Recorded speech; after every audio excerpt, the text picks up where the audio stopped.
ইফতারে যা খেলে ভালো থাকবে শরীর। রমজান আত্মশুদ্ধি ও সংযমের মাস।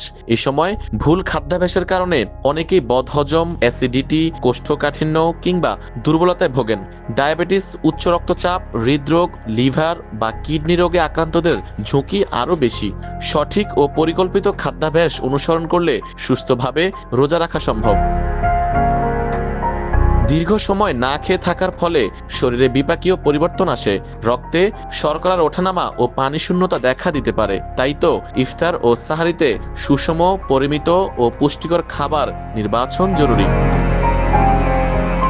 দীর্ঘ সময় রোজা পালনের পর ইফতার শুরু করুন 1 গ্লাস পানি বা ডাবের পানি দিয়ে। 1টি বা 2টি খেজুর তাৎক্ষণিক শক্তি দেয় এবং হজমে সহায়তা করে। চিনি ছাড়া মৌসুমী ফলের শরবত যেমন বেল, তরমুজ বা লেবুর শরবত শরীরকে সতেজ রাখে। দই বা চিড়া দিয়ে তৈরি খাবার প্রোবায়োটিক হিসেবে কাজ করে, যা শরীরের অ্যাসিডিটি কমাতে সাহায্য করে। এছাড়া ইফতারে রাখতে পারেন ছোলার সালাদ, নরম খিচুড়ি, দই, চিড়া, কলার সংমিশ্রণ, ওটস, দুধ, সবজি ও ডিম কিংবা মুরগির স্যুপ।